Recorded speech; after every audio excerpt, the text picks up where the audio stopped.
Zee 24 तास एक पाऊल पुढे। एरवी मुंबई आणि पुण्यातच गणेशोत्सवात महिला पथकाचा ढोल असतो आणि आता मात्र यामध्ये औरंगाबाद शहराचीही भर पडलेली आहे। औरंगाबादच्या गणेशोत्सवात यावर्षीपासून महिला ढोलचं पथक सुद्धा सहभागी होणार आहे। बाप्पाला वाजत गाजत आणणाऱ्या मिरवणुकीत ढोल वाजवण्यात आतापर्यंत पुरुषांचा सहभाग असायचा, मात्र औरंगाबादेत यावर्षीपासून आता महिला सुद्धा ढोल वाजवण्याचा आनंद लुटणार आहेत।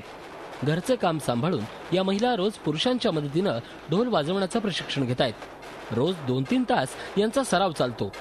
ढोल वाजवणं म्हणजे पुरुषांची मक्तेदारी नाही, तर आता महिला सुद्धा तेवढ्याच जोमानं गणेशोत्सवात ढोल वाजवण्यासाठी उतरणार आहेत। सगळ्यात महत्त्वाची आवड असली की सवड ही होतेच, त्याच्यामुळे आणि सुरुवातीला तारंबळ खूप उडाली, पण सगळ्यात महत्त्वाचं आता जसं सांगितलं की आवड प्रचंड आहे, त्याच्यामुळे आम्ही सहभागी झालो। पुरुषही महिलांच्या या पुढाकारानं आनंदितच आहेत। स्वतः काही मंडळींनी पुढाकार घेऊन या महिलांना प्रशिक्षण देण्यास सुरुवात केली आहे। त्यामुळे यंदा मिरवणुकीत पुरुष आणि महिला खांद्याला खांदा लावून ढोल वाजवणार हे निश्चित। मंडळामध्ये टोटल 80 लोकांचा ग्रुप आहे, जो वाद्यवृंद ग्रुप आमचा आहे इथे।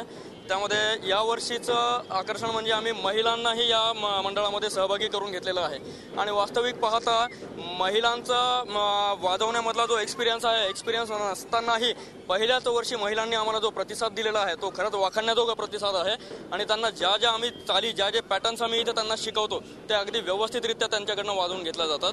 आतापर्यंत मुंबई पुण्यातच महिला ढोल पथकांची गुंज होती, मात्र औरंगाबादच्या या महिलांनी घेतलेल्या पुढाकारामुळे आता महिला ढोल पथकाचा आवाज मराठवाड्यातही चांगलाच निनादणार आहे।